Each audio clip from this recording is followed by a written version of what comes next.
I'm Geraldine Robarts, and I'd like to share with you some of the work done in Kitui by the women's groups from 1988 to 2015, although I'm still informally involved with my friends who live out there.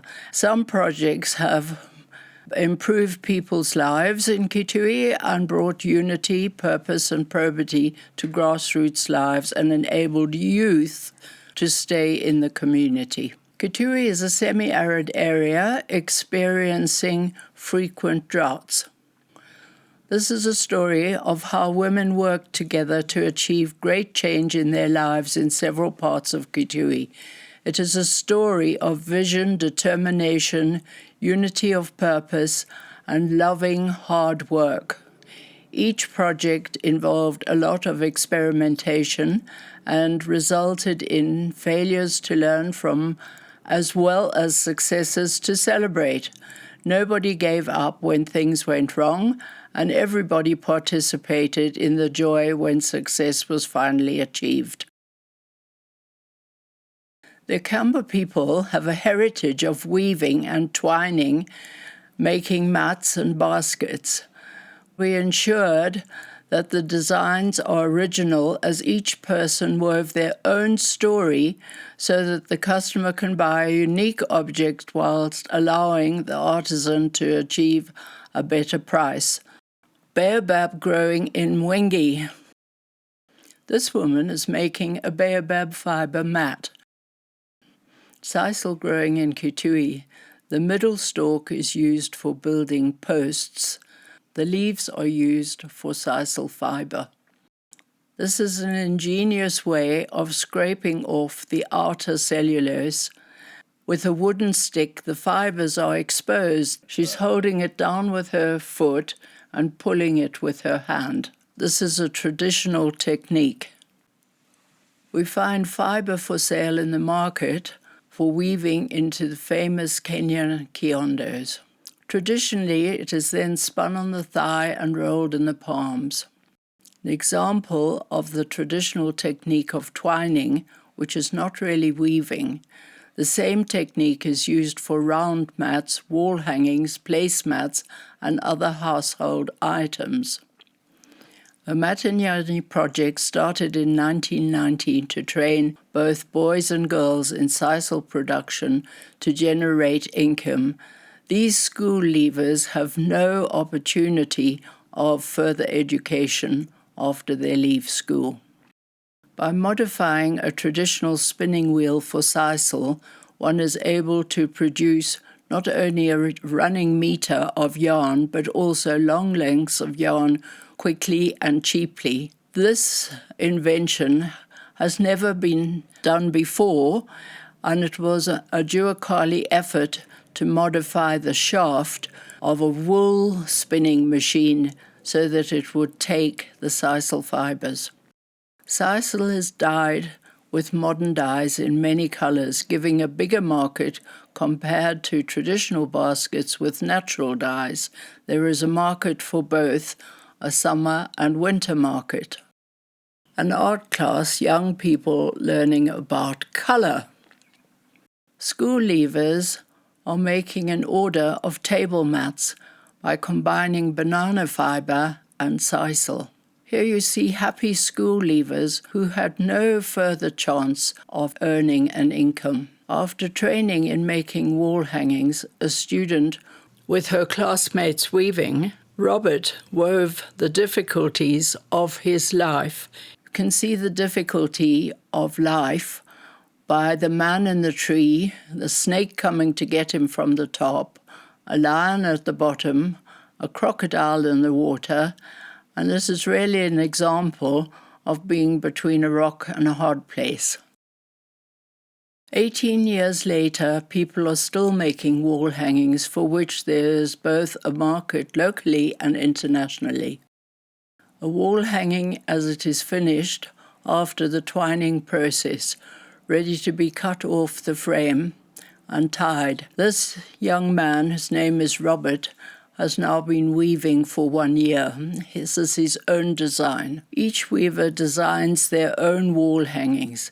This is Sabina, who after Form 4 had bleeding stomach ulcers and was going to the hospital every day. She could not find work to sustain her family. Now she has her own workshop and is the most successful weaver. Research shows that Akamba are the most artistically talented people in Kenya. Where agriculture fails, people use their hands and handicrafts to thrive. This is after only 3 months, the bird catching the fish. Here we see Robert again. The Juakali looms were made in the industrial area and weaving cotton grown on the Yatta Plateau in Kitui into best quality cotton blankets. Kitui is known for its honey. Locally made beehives are illustrated in this wall hanging, simply hollowed out logs, and the lady on the right is pressing out the doo-doos and dirt, and the honey is flowing. Some more wall hangings made by school leavers, dancers. I love the colours and the patterns that he has made here. I think Matisse would have been very excited. Donkeys are used to carry every kind of load. Here we see a story where actually a child is riding a donkey, very much in the way that they do in Lamu. Giraffes and ostriches, I think this is a spectacular composition. And again, a young school leaver has designed this entirely on her own. Elephants at the waterhole. Quite obviously, this person hasn't ever seen an elephant. This is what a picture of an elephant looked like. Going to school. Girls waiting for the bus, and you see the suitcases. And it's an interesting design. I like the way the pattern flows around it. We see here Bernard weaving the story of the past. Hunters with bows and arrows would have killed the animals in order for the people to eat. And this looks like biblical times. Husband and wife ploughing together with oxen. They share ploughs, and this to me could be a story from the past, from any religion. A wall hanging, her first attempt, and she's showing what we saw in the photograph, the plough and a djembe, and the cows pulling the plough. And here you see a lot of happy school leavers. You can see by their faces that these are all young 18, 19-year-olds, and all of these wall hangings are sold. They get 100% of the income of their wall hanging. People coming to Kitui to buy the wall hangings. I think these colours are quite amazing. This German tourist was delighted with her wall hanging, for which she paid 3,000 shillings. Again, the traditional way of pounding maize forms a subject for another wall hanging. You see the children pounding maize, and then the way that the lady is sitting on the ground with her winnowing tray, removing the husks from the maize before it's pounded. This wall hanging is also made by Sabina. This lady is now very successful. She has made a home for her parents with running water. She has educated her siblings, and all of them have finished school. Sabina herself has married a headmaster and has children of her own. I'd like to show you this wall hanging done by Cosmos Musokwa, an artist living in Kitui. He called this painting The Eye. It was bought by a doctor who visited Kitui. He took it back to his home in Los Angeles and put it into the Venice Art Walk, which is an event every year which raises money for cancer kids. A woman bought it and signed her check for $1,000 and asked why was it so cheap. It was bought for $600, and the profit was sent back to Cosmos, who of course was delighted. Most of the weavings are painted or drawn before they are woven. Here we see a few works by Cosmas Musyoka, who was trained 30 years ago and is still doing well, both out of his sketches, these paintings, as well as his woven products. Round mats are made by Jennifer and her family. They are experts in the skill of making round mats and produce vast quantities of these very beautiful mats, which is really spinning straw into gold. Another mat made by Jennifer during her training, but she now has her own workshop and has a lot of orders for her beautiful round mats. Where there's income, children are fed better and have better health care and education. In 1988, I learned from these women that the future of the world depends on women working together to build strong communities. This project is about how to overcome the periodical gluts of fruit and to ensure that there are products to bring income to the community, as well as ways to provide healthy, vitamin-rich fruit for children once the fruit goes out of season. Every year there's a glut of mangoes, January to March. During the time, mangoes are very cheap. A lot of the crop rots because it can't be eaten. Here you see two girls who are part of another project. This project is solar drying fruit. I took myself off to Lesotho to learn how to do this properly and came back with some drawings of the Sun King solar dryer, which I shared with GTZ, who then created a large project at Impeketoni across from Lamu. First they're sliced before they're put out into the sun. Preparation has to be done with the highest standards of hygiene. Stage 2 is putting the slices on nylon mesh trays. The Sun King solar dryer, which is the most efficient at drying mangoes, in 6 to 7 hours without any preservatives. These were the first Sun King dryers in Kenya, which I started from my own resources, alternating the trays to give even drying once in the middle of the daily drying cycle. So you take the bottom tray to the top as it dries more slowly. So you give it a chance also at the top. Women flicking away the flies so that no flies get into the solar dryer. Drying is done now in 5 communities within 100 kilometers of Kitui town, which produce the best solar-dried mangoes in Kenya and also in the world. Belgium tested these mangoes, and as they have no sulfur dioxide, are purely natural, they find a good market. Here we see an affordable solar dryer costing only $10, so that each household could have one using local materials and a plastic sheet. Using mud on top of sisal as an insulating material. The trick of solar drying is to have the cool air coming in at the bottom, rising and going out at the top. This way the fruit doesn't sweat.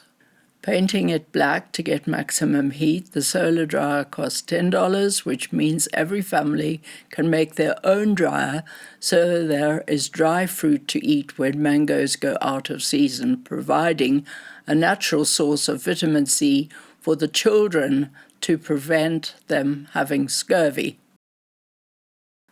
As well as using manual skills, the community needs to extend its education. One of the ways was by building a library, in this case an old cottage, which has been turned into a community library, a study room and a computer training facility. By collecting books from people who no longer want them, a library was created in Matinyani and properly catalogued so people could learn how to run and control a modern library. Here's a picture showing good use being made of the library, where children have a chance to read, which they never had before. To increase the number of projects, in 1995, I introduced candle making so that more women would have a chance to earn their own living. I learned candle making on the kitchen table as a child, which was after the war, and often didn't have any electricity. So this was the way that my aunts made candles, and was very useful to be able to come and show these ladies how to start a candle making project. So this is done by dipping the string into warm wax.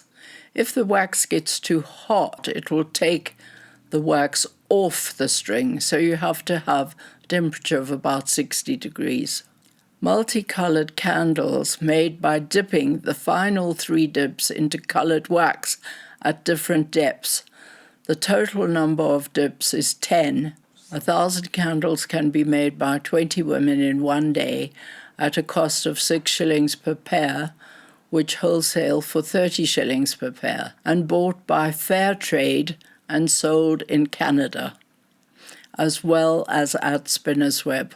Orders for candles can be made in Nairobi at any time. In this area of Kitui, people wanted to make bread, as they rarely saw it. 4 women went to KIST, the Institute of Science and Technology in Kiambu, for 1 week to learn baking skills. With $2,000, an oven and other equipment were bought for this women's group in Yatta. Bread rolls go into the oven and come out looking and smelling amazing. It looks like a French patisserie in the middle of nowhere. Here's the delivery service and some customers. By buying a bicycle for the project, the men bought the bread from the women and cycled around to deliver it. This is a story of a dream. Teresia, a remarkable lady who had a dream that the health center would be built where she is standing.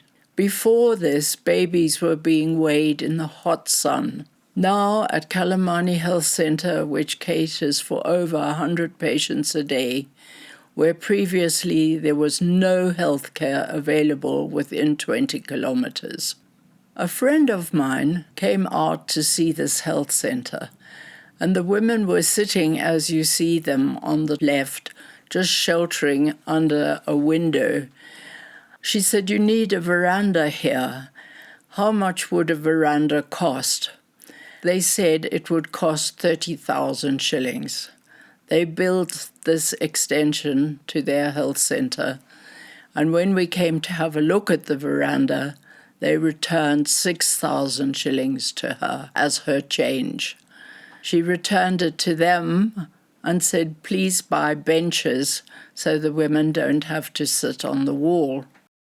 Here you see a wing of the health center, and to my utter surprise, when I came one Friday, they had painted their own murals to describe what each room was about. Records are kept carefully, and now there's no more boiling sun to sit under when you have your malaria and become dehydrated. My friend Josephine Mailu is the head nurse, and you see her here examining the baby. She is very experienced and a woman with an incredible knowledge. Babies are now weighed comfortably within the health center. The health center now has a laboratory, a maternity wing, male, female, and pediatric wards, which are across the courtyard from this building. Here you see women also teaching about nutrition, to eat as many fresh vegetables and fruit as possible. After 30 years, the health center is still in operation, and here you see Josephine showing you the maternity wing and the postnatal ward. She's asking for funds to have a new roof on the health center, as the roof has rusted and needs replacing. there is also a need for equipment and medicine. Otherwise, more than 100 people a day attend this center, knowing that they will get the best help possible. Whilst cures can come from drugs, avoidance of the need for healthcare by promoting clean water and fresh fruit and vegetables is vital to community health. The ladies decided to build a dam, and we raised 20,000 euros for them to buy the materials, pipes, diesel pump to bring water 2 kilometers for the header tanks. The river is partially in spate in the rains, usually once a year. Previously, the water was collected the hard way, extremely hard, walking up the soil erosion, carrying 2 kilometers of water up a hill. This is going backwards a bit, but it shows traditionally people dig holes in the riverbed in the dry season to collect water. Here you see children working from the age of 2, collecting water with a gourd, and you can see from their hair that these children are not healthy. They have a lot of parasites from this water, which is often not boiled before they drink it. So donkeys and people pollute the riverbed, which is just part of the traditional way of collecting water. In this picture, you see women digging a well for a water tank 5 meters to the side of the riverbed. The new tank is finished, and everyone is very happy now to see how they can have clean water. We also did an experiment using drip irrigation for people to grow fresh vegetables using as little water as possible. Here we see the women walk 2 kilometers uphill from the dam to the village, following the pipelines they laid to the new header tank for everyone to use. The dam on a dry season day is a pathway over the river, as well as a 3.5 meter high structure. This was all built by the women being in water up to their heads, laying the stones for this dam. The first safe river crossing, which can be used in the heavy rains, joining communities on both sides. The 3.5 meter high dam in light rains with water going over it, they now do fish farming on this side of the dam. The pump house by the well to the side of the river, thorn bushes have been planted to keep the people and animals out of the riverbed. One of the smaller petrol pumps that they use for pumping this water 2 kilometers up the hill to this tank which they built themselves. So this is the main community header tank, 3.5 meters deep and 5 meters in diameter, holds 60,000 liters of water. One of the 3 header tanks for the health center, which also take rainwater from all the roofs, the gutters of the health center. By keeping the animals away from the riverbed, troughs had to be built for them to drink from. And here for the patients in the health center is somewhere where they can wash their clothes. The fruit trees in the garden grow by the river throughout the year to provide health for the children. They grow a lot of vegetables, and you can see the mango trees. The river flows peacefully in the rains, and the villagers know that, thanks to their dam, there will be water until the rains come again. On one occasion, they have had water through failure of 2 consecutive rains.